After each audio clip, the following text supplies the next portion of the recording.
Ce livre de cuir aux lettres dorées pourrait bien être une Bible datant de plus de 1500 ans. Le manuscrit a été redécouvert en Turquie il y a peu, après avoir été saisi en 2000 lors d'un coup de filet contre des contrebandiers. Il sommeillait depuis 12 ans dans les placards de la justice et pourtant il pourrait bien s'agir d'un vrai trésor, car il est écrit en araméen, la langue de Jésus. Il est désormais en phase d'authentification au musée ethnographique d'Ankara. D'après certains médias turcs, le Vatican aurait demandé à pouvoir le consulter. Une rumeur aussitôt démentie par le Saint-Siège. Certains journaux avancent aussi que cet ouvrage pourrait être l'évangile de Barnabé, un texte dans lequel Jésus citerait l'avènement du prophète Mahomet. Quoi qu'il en soit, le manuscrit a été placé sous haute protection. Il serait estimé à plus de 17 millions d'euros. Cette Bible soutient que Jésus n'a pas été crucifié, le Vatican est sidéré. Cette Bible a été découverte et gardée secrète, en 2000 et contient l'évangile de Barnabé, un disciple du Christ, qui soutient que Jésus n'a pas été crucifié, qu'il n'était pas le Fils de Dieu, mais bien un prophète.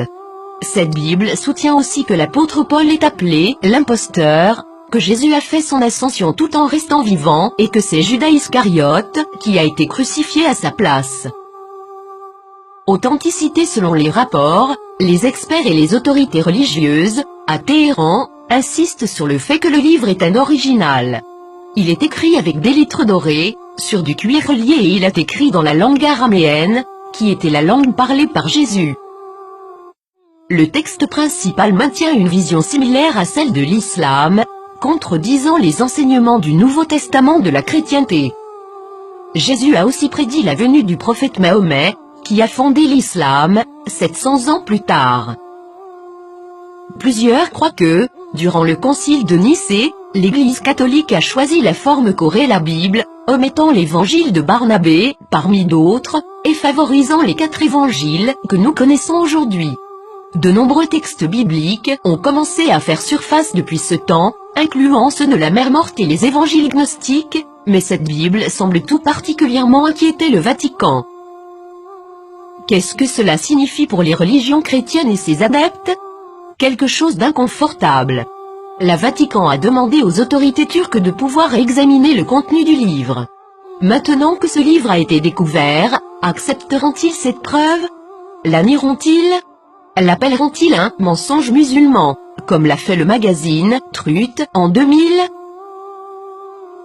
Pour plusieurs, ce livre est un rayon d'espoir et les croyants réaliseront bientôt que l'objet de leur adoration est arbitraire et que tous les textes, spécialement les textes religieux, sont sujets à l'interprétation. Qu'est-ce que cela signifie pour les athées, les agnostiques, les penseurs séculiers? Ce texte est-il réel? Est-il contrefait? Est-ce important? Nous pouvons espérer que cette nouvelle inspirera les religions à se poser des questions, au lieu de pointer du doigt et de tout croire aveuglément. Ne commencez pas à clamer à tous, je te l'avais bien dit.